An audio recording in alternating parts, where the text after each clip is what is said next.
Okay, so I'm Ryan again. So today I'm reviewing the 2005 Fantastic Four, directed by Tim Story, not Tim Sale, Tim Story. I don't know why I slipped up there. And the reason I'm talking about this today, not just because I want to talk about it, but also because currently there is still a Disney and Fox are in talks about acquisition of some or all of Fox's assets. I don't know exactly how much of it is going to be, but surely the Fantastic Four and the X-Men are going to be part of that uh, package as it is. So the reason I'm talking about this is because this was done by Fox, and I kind of want to talk about it so I can discuss, well, what should Disney learn from this movie? And to get this out of the way, first, I'm not I'm not a huge critic of this movie. I, in fact, enjoy this movie a lot. So keep that kind of in your head when I'm going over this, because it won't necessarily be the most critical thing. I'm going to try and touch on some of the things I actually like about this movie. So, buckle up and enjoy. So I'm gonna go through the characters first, and then the plot. So we're introduced first to Ben Grimm and Reed Richards. You know, I'd call them our duo antagonists. I'm probably not pronouncing that word right, but you know. So I actually really like how these characters are, by and large, portrayed in this film. Reed Richards is a man who is consumed by his work and doesn't necessarily, and this is maybe just my interpretation of this film because some of it is meh, but Reed Richards is a man who does put aside most of his feelings for his work, and I think that is very much in keeping with the comic book version of Reed. And then Ben Grimm. I really like this portrayal of Ben Grimm. Again, I'm going to be praising this movie as much as I'm going to be bashing it. Ben Grimm in this movie is how I think Ben Grimm should be portrayed in pretty much any Fantastic Four media. Now, if you don't know what I mean, people tend to portray the Thing as an idiot, and it's kind of, you could say it's flanderization, but I don't know necessarily in the comics if they do. They sometimes do, some writers do, but I think by and large they tend to keep him as intelligent, because don't forget, Ben Grimm in the comics is an astronaut. He is qualified. He's just not Reed Richards level. He's not Doctor Doom level. And so I really like this because Michael Chiklis in this role comes off genuinely as maybe not as smart as Reed, but he isn't equal to Reed. Like, he's a peer of Reed. He's not subservient in all things. He is very much a partner in Reed's life, in his business. And so I think it was a very good choice to pick Michael Chiklis for this role. He is a very talented actor, even, at this time. I mean, I think he's, whatever. I'm not going to talk about Gotham. He was on Gotham for a bit, right? But I don't watch Gotham, so don't know. Then I'm going to talk about Doom. So the kind of conceit of this initial scene is that Reed Richards needs funding from Victor Von Doom. And this leads us into talking about Doctor Doom himself. So if you don't know, Doctor Doom in the comics is a super interesting character. In this movie, not so much. And that is not the fault of the actor, Julian McMahon, who is a pretty good actor in my opinion. He's not super good, but I think most of the roles he does play, he actually is a fairly competent actor. Even in stuff like Charmed, he does come off as a decent actor. So I don't think any of that is necessarily his fault. I think it is the fault of the writing more than it is his acting. So let's talk about the character. So Doctor Doom in this movie is, instead of being the dictator of Latveria and having powered armor and having magic and being scarred, I mean, he's scarred later, but he's instead a Norman Osborn businessman. And I say Norman Osborn I mean the Norman Osborn from the uh, Raimi Spider-Man movie. I couldn't think of the first name. Forgive me, but he comes off very much as Defoe Green Goblin rather than as Doctor Doom, and I think that is a major mistake in any kind of continuity because Doctor Doom is a super interesting villain. He is Roma, Gypsy. He is, a magician, sorcerer, whatever.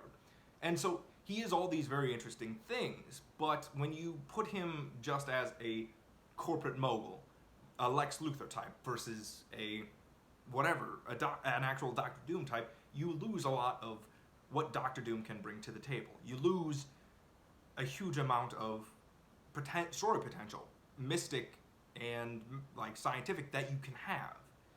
But I guess some would argue that Doctor Doom's origin needs to be dumbed down for a theatrical length movie, and I can kind of see that. But Fox isn't the only one who's kind of condensed Doom's origin to be with the Fantastic Four's origin. Marvel has actually already also done that in the 2004 Ultimate Fantastic Four. So it was relatively, like, they were both probably in development at the same time, or at least it affected each other's kind of development. The Fantastic Four 2005 and Ultimate Fantastic Four. They fed into each other probably. And if you don't know, it's not a space accident in the Ultimate Fantastic Four comics. It's a teleporter accident in which Doom is involved. But I think it's a real mistake always to connect him more deeply to the Four. And again, it's one of those things that Doctor Doom is not a Fantastic Four villain. You may say, well, he appeared in a Fantastic Four comic initially. Yeah, but it's not because he's an enemy of the Four. He's an enemy of Reed Richards. Say Reed Richards wasn't a member of the Four or whatever. Reed Richards doesn't exist. Doctor Doom has no reason to hassle the Four. He is intrinsically connected to Reed, not Ben or Sue or Johnny. He is an enemy of Reed. He is Reed's arch nemesis, not the Four's arch nemesis. That, it just doesn't work as well if you connect him to all of them. And then there's the love triangle. This is one of the things I really dislike about this movie. The love triangle between Sue Storm, Doctor Doom, and Reed Richards. Now, you could say, well, Doctor Doom in the comics has always kind of had a thing for Sue. Again, it's not, in my opinion, so much an interest in Sue as a hatred of Reed. Because Sue is Reed's true love, or whatever you want to call it, that Doctor Doom wants her. It's not because he loves her. It's not because he actually has any feelings to her or attraction to her. It's because he hates Reed. He wants Reed's life in a grander scale. And this is demonstrated in the comics multiple times, but I'm not going to get into that. So, overall, this is just not necessary. But, whatever. And, okay, so now for Sue Storm. And really, this is where I start having problems with the movie. Sue Storm, played by Jessica Alba? I want to say? I can't remember. I just watched this movie, and it just slips off my back. But, so she really doesn't have much of a character in this movie. And you can say, well, initially in the comics, Sue Storm does not have much of a character. And that's kind of true, but most of the time she gets more stuff to do. In this, she kind of is a scientist, but nowhere near the aptitude of Reed, and I just wish they could cut the kind of tension and go, Reed Richards and Sue Storm are a couple from the beginning. That would have been satisfactory to me, because it's never any tension of whether they'll get together. It's, of course they will. They're like a couple in the comics, so they will be, and so it's not necessary. And then we get Johnny Storm. I like this. I like this portrayal of the character. It may not be 100% comic accurate, but I think it's close enough that it really does. It makes me happy that Chris Evans got to play a better kind of conceptualization of a Marvel comic superhero. He gets to play Captain America, who is we'll cover that eventually, but he's enough of a hothead, but you can tell that he can be serious sometimes when it's called for, and when Ben is trapped, or not trapped, but when Ben needs to come back in because of the cosmic rays, he acts serious. He doesn't like go, oh, he doesn't overact. He goes, no, like he acts serious as the situation demands. And so that's really all I have to say about Johnny. He doesn't do much like Sue. He's not a driving factor in this movie, and which is unfortunate that the four don't really get equal exposure. But I guess that could be said as true from the comics. Johnny is mostly in the original comics, is kind of a kid sidekick, kind of. I mean, you could kind of characterize him as that. So it's not surprising that some writers don't know what to do with him. But, hey. And then we get... Okay, so they go to space, whatever, and there's a whole thing about the cosmic rays are speeding up, and I don't get that. Like, in the comics, it's kind of, as I remember it, I may be kind of headcanoning some things, but it always seemed like people admonished Reed for getting it wrong, that the cosmic rays were accelerating, or whatever, that the cosmic rays were unsafe. And here, it just, for some reason, happens that the cosmic rays are speeding up, and we never get an explanation of this. Is it related to what? And you could have any number of reasons. You could have Galactus, I guess? I don't know. There's no reason for it. There's no foreshadowing for it. It's just, oh, the cosmic rays are speeding up. I don't know why that's there. What's it supposed to be? In my notes, I actually have one thing I really liked about, and I can't find it now, but I had a really, again, I'm not finding it, but it was something really funny, and I can't remember what it was for the life of me, but,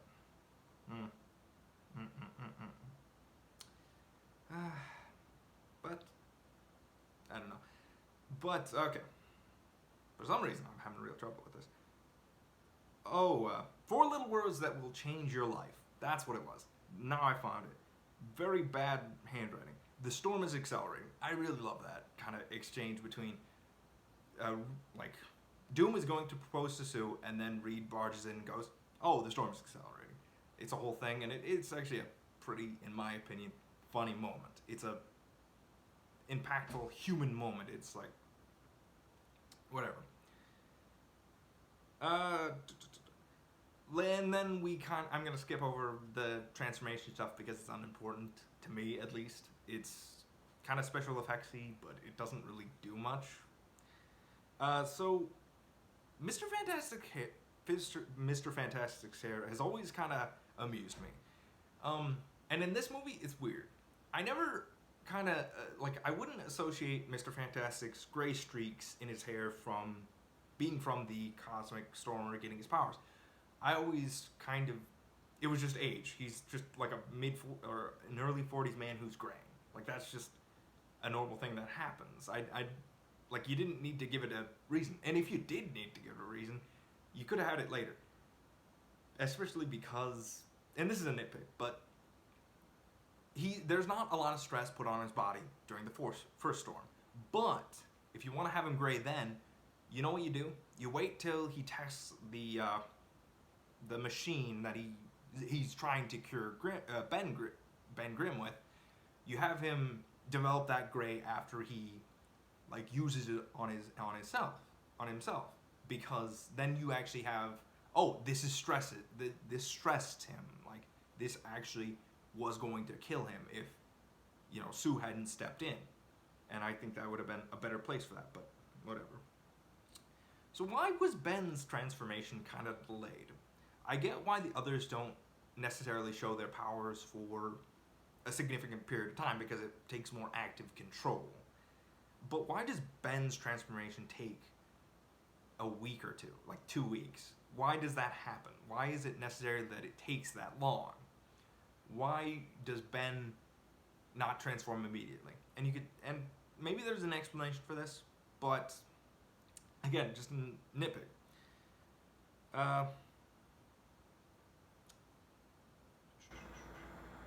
So why does Ben have a fiance in this movie? Again, this may seem like a lot of questions, but again, they have a point to me. Why does Ben have a fiance? Is it to humanize him? I would argue you don't need a fiance to humanize him, but maybe you do. I think Ben is a human enough character that we can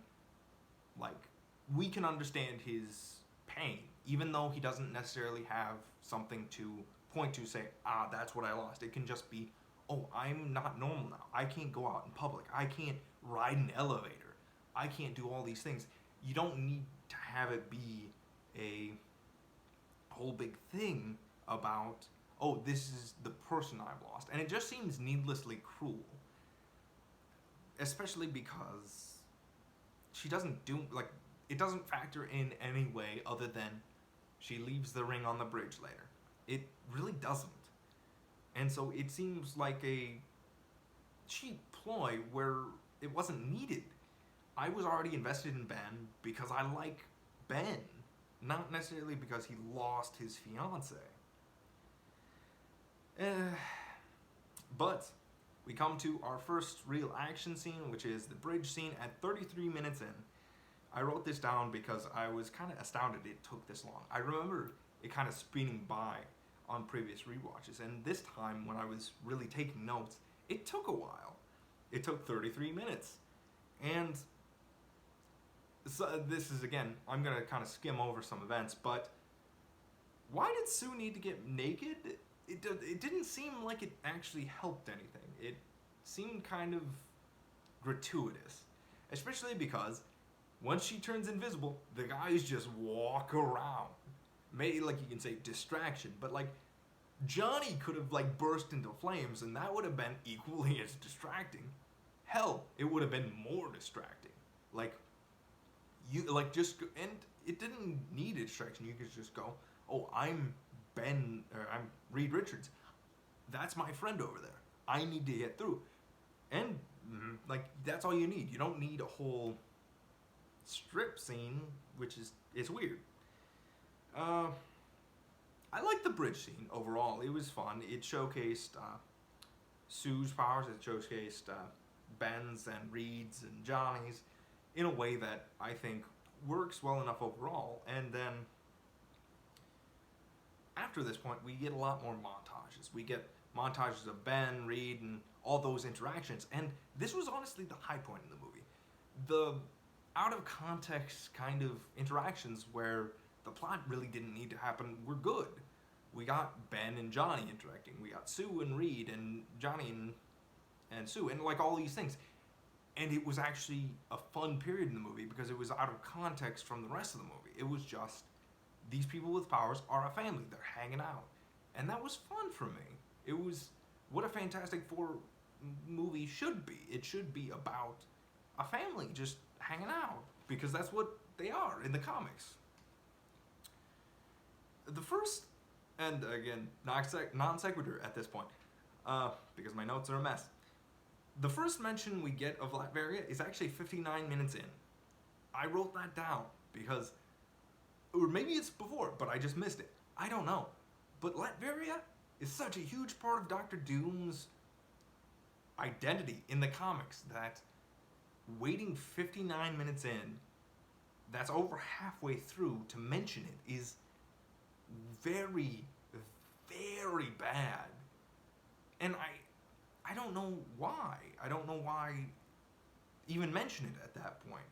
Just make Doctor Doom an American businessman. Why make him Latvian when it factors in no way to the movie? in no way do I care about Latveria because Doctor Doom doesn't care. So why make it? Like, why make Doctor Doom in any way connected to Latveria? Probably should have talked about Alicia Masters before with Ben, but with the fiance part. But again, scatterbrain. So Alicia Masters is a great character in the comics. Well, not great, but she's interesting enough as a love interest for one of the four, or two of the four actually. This is again why I don't think you need a fiance early in the movie, because Ben has a romantic interest in Alicia Masters, in the blind woman. And so it just seemed redundant to have both a fiance and Alicia. But again, she doesn't make a huge impact in the movie otherwise. Which sadly, I don't know what else you do with her though. And the reason I said two of the four in the comics is because at one point Johnny and Alicia dated, but I think that turned out to be the Skrull Empress? Or what? Maybe just a random Skrull. I can't remember. But yeah, so that's fun. Just weird incest things. I mean, is it like, I would never date my brother's girlfriend, ex-girlfriend. That's a step too close to incest for me. But to each his own. So again, another Ben thing, because he's the point in the movie that interested me the most. Ben will never get cured in the comic books. And so because Ben's the thing, that's all he is. That's what he is. Ben will never get cured, and I think focusing such a huge part of the movie on this was a bad point, especially because he's only human for, I'd say, 10 minutes. Less than that. And so, why do I care that Ben is human for that little bit? Maybe it's a hope spot, maybe it's something, but again, And why I bring this up primarily is because when we see Ben, we don't actually see Ben turn back into the Thing, but we see the lights from the Baxter Building. Okay? So we're at our showdown at Doom's building, Doom's Plaza, or whatever you want to call it. And it's between Sue and Reed and Victor Doom. So you're at this plaza, and then you see out the window, there's a shot of the lights on the Baxter Building going haywire because Ben is turning back into the Thing. And then, pretty much like 5 seconds later, Ben pops out, and it's like you didn't have to show me the Baxter Building. I would have gotten that he had turned back. You could do it another way, where it didn't seem like Ben had like teleported from the Baxter Building here. Especially if it's like, I don't know how many blocks that is, but it's a huge amount. And it's like, how did Ben get there so fast? It's just a nitpick. Just a nitpick. But this climax is a relatively small for modern superhero blockbusters. I mean, there's no real destruction from it. There's like collateral damage, but it's not in the way of, let's say, Man of Steel. And you can argue Superman's like a more kind of overpowered character, but what I'm saying is, like, it's actually refreshing. I actually liked it, that there wasn't as much kind of blowy up stuff. It was relatively small, and so kudos Tim Story for that. And of course the kind of climax ends with Doom getting frozen as a statue. Now this is interesting. I don't know why they did this. I mean, you could say, well, it's better than killing him, but for all intents and purposes, it is killing him. I just don't know why they did that for a sequel hook, especially because I wouldn't necessarily think of bringing Doom back if he's the antagonist in your first movie. I would think of doing something different in the second movie, but that's not what they did. We'll get to that when we cover that movie, but... And then you get a wrap-up from everyone. You get Johnny being Johnny, and Reed and Sue getting engaged, and Ben being happy with Alicia, and it's an okay wrap up. It's still fun, and you can tell that it, they've grown together as a family. It's kind of nice. It's heartwarming. And then you end with Johnny being a dick and flying away. That's again that's a perfect ending for me. It's an actual legitimately kind of makes me go, yeah, that's the Fantastic Four. That's what the movie should be. And honestly, I don't know why this movie wasn't again like the I don't know why this movie wasn't more cosmic. Why we didn't see more kind of goofy out there stuff that I kind of associate with Fantastic Four versus a kind of lackluster version of Doom. Okay, so the second part of the video. I'm going to, instead of talking about, I may have covered this in the beginning, I don't remember. Instead of talking about how I would fix this movie, I'm going to talk about how I would integrate the Fantastic Four into the MCU. And so, again, I'm going to skip about. So I think instead of going, instead of addressing really why we haven't seen Reed Richards or anyone else from the Fantastic Four in the MCU so far, I think you just need to say Reed Richards has always been there, and we just haven't seen him because it wasn't important. He's been there, but we didn't see him. He's he's just doing stuff in the Baxter Building, and instead of doing a space thing, which I think you can do, I think maybe you might want to go with the Ultimate Fantastic Four version where it's a teleporter accident, or connect them to the Cosmic Cube or something. You can maybe do something that integrates them with the Marvel Universe more, or you can do the Cosmic Ray thing. Either work, really.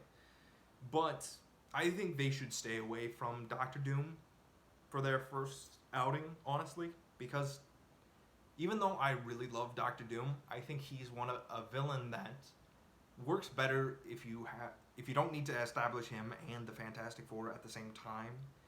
I would rather be able to go, okay, we know the Four, now let's meet their greatest adversary. Not, let's introduce the Fantastic Four and Doctor Doom. I would rather, be able to get a good grip on who the Four are first, rather than show Doctor Doom. And so what villain would I use for their first kind of movie? I would probably go with Annihilus, honestly, or Annihilus. Like Fantastic Four, they do have some good villains, but they have a lot of lackluster villains, like Paste Pot Pete. He's a kind of lame villain, and don't come to me and say, "Oh, Paste Pot Pete's your favorite villain," because I know he isn't. I know he isn't your favorite villain. So stop it. But in all reality, I think you could lean more into some of the weird stuff that the Fantastic Four do. You could lean into the cosmic kind of Galactus level threat, or the Negative Zone, or Skrulls, or whatever. You can lean into some of these things that Fox never really had the guts to do, and especially because I think the Marvel cosmic side of the MCU is a very popular thing, especially with Guardians of the Galaxy and Thor Ragnarok. And so I think that's the way to go, is to go big cosmic stuff, because that's what the Four suits it. And I think you really need to do the characters justice. And I don't have any doubts that the heads of the Marvel studios, will do a good job, honestly, because they have been very good about their portrayals of the characters, especially, because they honestly, they've done a very good job of planning everything out. And my only hope is if Marvel, or if Disney and Fox reach a agreement, that they won't rush into anything like Fantastic Four or X-Men too early. I hope they will take their time to plan out the movies, because I don't want a DCEU situation. I want a good Fantastic Four, X-Men movies in the MCU, and that's my only hope, is that they, and I don't expect anyone to actually take my advice on this, but I hope they do it. I hope that's what they do. and it's not so much story stuff on this kind of front, but it's just I hope it's good. So next week I am going to be talking about another DC thing. I'm probably going to switch from a Marvel thing to a DC thing to a Marvel thing.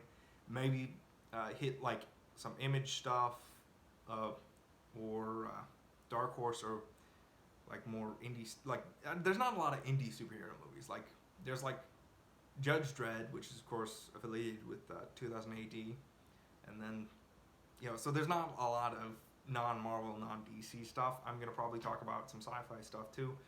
So if you're watching this, then down in the comments, tell me what you would like to see reviewed.